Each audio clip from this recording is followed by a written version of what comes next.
Good afternoon. Building on Mark Twain once said, "In the first place, God made idiots." That was for practice. Then he made school boards. I have long wanted to use that quote, and I certainly hope that school boards have risen in esteem since Mark Twain's time, because I am proud to serve on a school board in Wake County. I deeply believe that public schools are the single most important American institution to fulfill that great promise of our nation's ideals. And being a school board member, I am a politician, and maybe that makes me an idiot. But unfortunately, these days, too many things about public education are political. We often hear that there's a crisis in public education.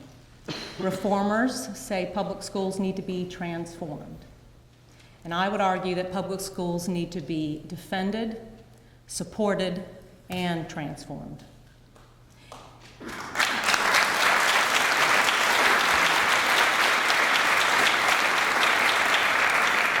In some ways, schools still look about the same when I was growing up.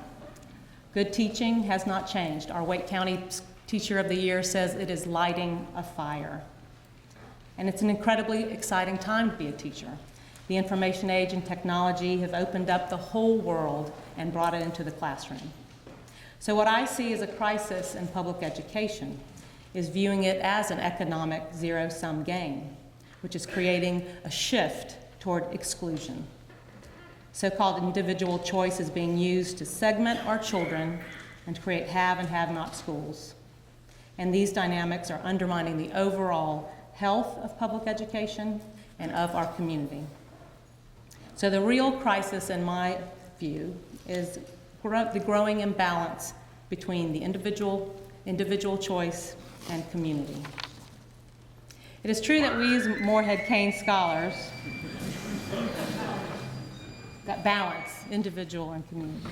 That's my theme. All right, thank you. I'm so sorry. That's all right. Balance is important. Can y'all hear me? I can hold it. That's all right, thank you. So it's true that we as Morehead-Cain scholars were rewarded as individuals by an individual who made a great fortune. Indeed, hearing the legend of Uncle Mott was truly part of being a Morehead scholar in the 1980s. But here is an entrepreneur who left his personal fortune to what I believe is the greatest public university in the world. In a recent survey, Carolina ranked 15th in the world in innovation. And we know how wonderful and great this university is as a public university. So this Morehead-Cain Foundation was established and bolstered by private profit put toward a public good, a public university. And I hope that no one who has benefited from this legacy believes that the Morehead-Cain experience is about exclusivity or entitlement. It's about leadership and community. And unfortunately, we have lost sight of the core values of public schools because community is being overshadowed by exclusivity and individual choice. And I'll give you a vivid illustration. We recently, sadly, in Wake County, had a child killed in a drive-by shooting. And the newspaper article describing this mentioned that the child was in one of our more competitive magnet programs. Our staff had a parent call that very day and ask if her child could take the place of that murdered child in that school.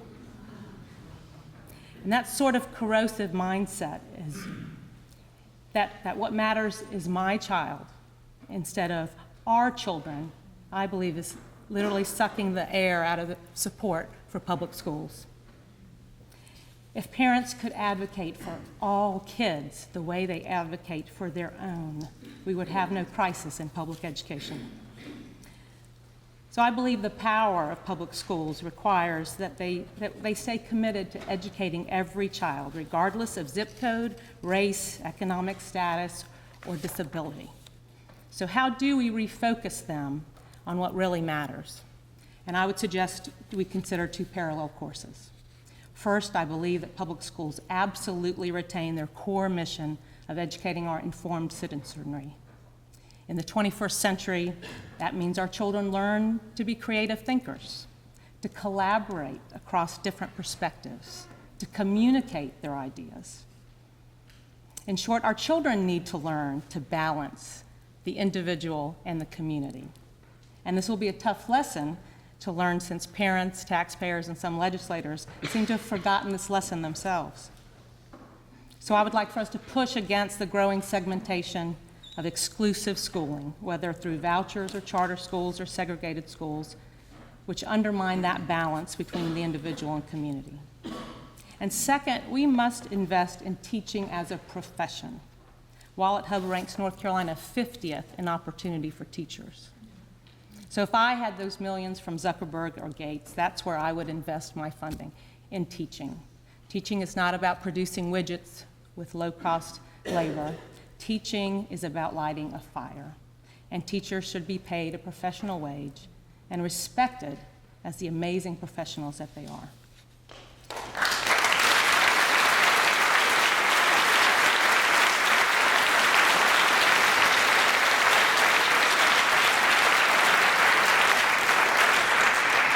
Because we need professional teachers committed in the long term to their profession and to children, the children that they teach every day. I spent the first half of my career working in public health, expanding healthcare in rural communities, and I came across this story early in my career that was often told by overwhelmed physicians and nurses. There's a man standing by the side of a river, and he sees another man swept down the current, drowning. The man on the riverbank struggles to pull him out. Then there's another person being swept along, and he pulls him out next. Soon there are dozens of folks coming down the river, each struggling to stay afloat. And the person on the riverbank struggles to save one here, one there.